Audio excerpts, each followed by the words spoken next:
Bab 862. Anisong muncul. Akhirnya orang keluarga Yuchi dan keluarga Duanmu bersama mengirim orang untuk mencari Merlin Duanmu. Namun Audrey Han masih tidak tahu semuanya ini, untuknya masih ada satu hal yang lebih penting yang menunggunya. Yaitu Bibi Golden Ye, sudah mempertimbangkan akan kemari. Saat Audrey Han makan siang, dia meneleponnya.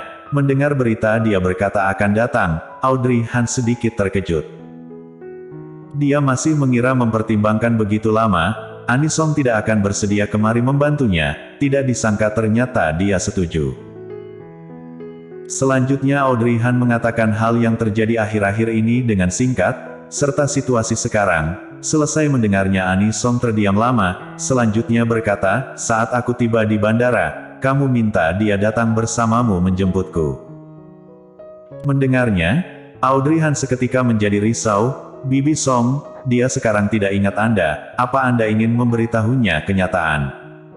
Aku tahu pikiranmu, kamu tenang saja, sementara waktu aku tidak akan memberitahunya kenyataannya, namun aku adalah bibinya, aku ingin bertemu dengannya dulu, melihat sebenarnya bagaimana dia sekarang. Audrey Han yakin Anisong pasti tidak akan mencelakai Golden Yuchi, jadi dia dengan cepat menyanggupi. Menyuruh Golden Ye menemani dirinya pergi ke bandara menjemput orang seharusnya tidak masalah. Masalahnya adalah Golden Ye tidak tahu kenal bibinya tidak, bagaimanapun nama asli Ailen Song adalah Ailen Yuchi, bila keluarga Yuchi sudah pernah mengenalkan orang ini bagaimana. Audrey Han menggigit bibir bawahnya sendiri, mulai merisaukan hal ini. Memikirkan lama, Audrey Han merasa dirinya memikirkan hal yang tidak ada bukti ya. Akhirnya bersungguh-sungguh bekerja, tunggu saat pulang kerja meminta Golden Ye menemaninya menjemput Anisong saja. Waktu berlalu sangat cepat, dengan cepat tiba waktu pulang kerja, saat Audrey Han membereskan barang-barang, Kak Janis tidak tahan mendekat bertanya padanya.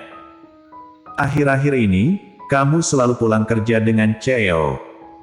Mendengarnya, Audrey Han tertegun sebentar, terakhir tetap mengangguk. Kak Janis mengeluarkan senyum misterius, boleh juga, perkembangan sangat cepat, jangan beritahu aku kalian tinggal bersama.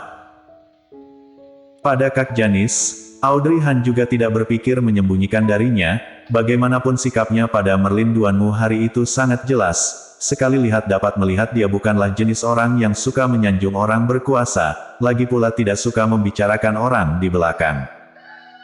Dia sudah begitu lama tahu perihal dia dan Golden Ye, namun tidak membocorkan sedikitpun. Audrey Han bahkan merasa, walaupun dia mengatakan berita dia dan Golden Ye menikah, Kak Janis tidak akan membocorkan di belakangnya. Berpikir sampai sini, Audrey Han memiringkan kepala, berkata pelan, tidak termasuk tinggal bersama. Kak Janis, aku mengerti. Dia sudah bicara seperti ini, maka sungguh tinggal bersama.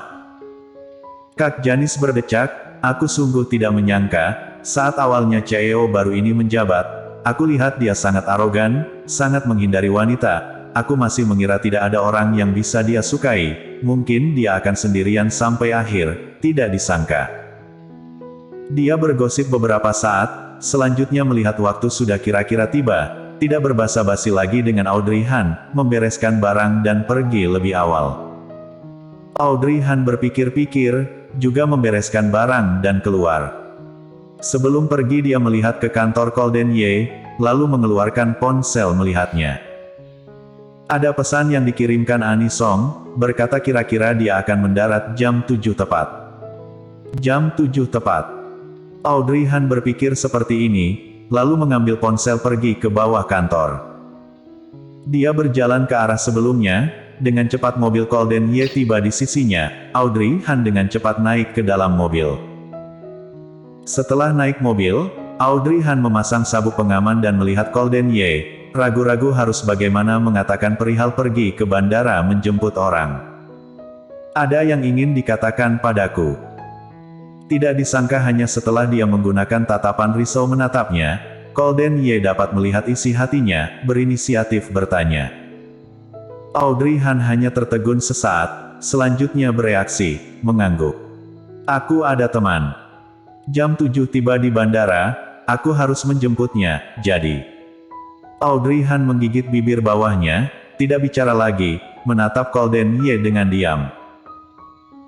Tatapan Golden Ye terpaku padanya, keduanya bertatapan beberapa saat, juga tidak tahu apakah ucapannya barusan sedikit membuatnya marah. Tak disangka Audrey Han merasa tatapannya dalam dan cerah, tidak ada emosi namun membawa aura menekan. Temperatur di dalam mobil sedikit rendah. Beberapa saat kemudian, Audrey Han tidak tahan berkata, "Kalau tidak, kamu temani aku pergi ke bandara." Setelah selesai bicara, walaupun temperatur di dalam mobil tetap rendah, namun dibandingkan sebelumnya jelas sudah jauh lebih baik. Dia sebelumnya ingin berkata dia pergi menjemput sendiri, lalu melihat Golden Ye akan bicara apa, namun tidak disangka tatapannya sudah membuatnya mengatakan ini. Golden Ye menyahut dengan suara berat. Audrey Han mengeluarkan ponsel melihat jam, sekarang pergi ke bandara sedikit pagi, namun bila makan juga tidak sempat, kalau tidak. Kita beli makanan yang mudah dimakan untuk mengisi perut dulu, tunggu setelah menjemput orang, kita makan bersama. Golden Ye, baik. Menjawab begitu cepat.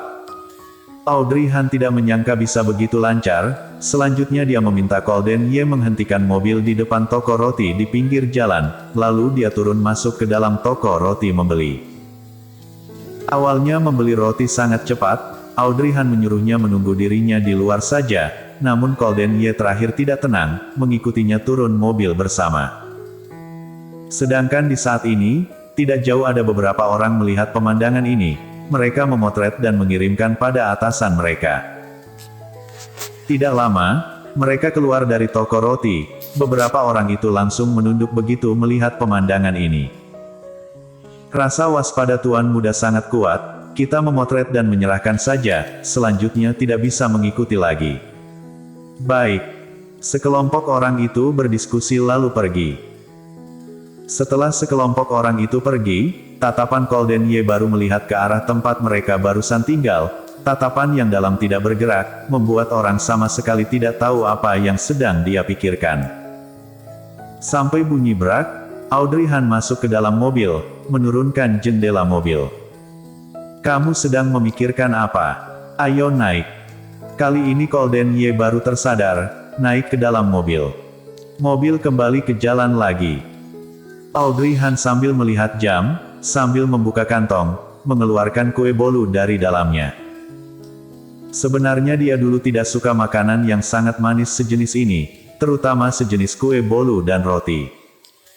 Namun putranya sangat suka, lagi pula sering memaksanya makan. Terkadang Audrey Han tidak ingin makan, Glenn akan menyalahkannya berkata, "Mommy, di dalam buah ada gula, kamu biasanya tidak makan buah juga tidak apa-apa, namun kamu bahkan tidak makan makanan manis, kalau begitu bagaimana kamu mengisi gula?" Lalu memaksa memberinya makanan manis. Lama-kelamaan, Audrey Han sepertinya tidak begitu tidak suka makanan manis seperti di awal, sebaliknya sekarang dia masih akan berinisiatif membeli untuk dimakan. Jangan sampai dirinya tidak begitu makan buah, juga tidak mengisi gula, saat itu gula darah rendah kambuh maka akan celaka. Audrey Han menggigit sesuap kue bolu. Melalui kaca spion, Golden Ye yang sedang menyetir melihat kirem yang menempel di bibirnya, tatapannya meredup. Bersambung.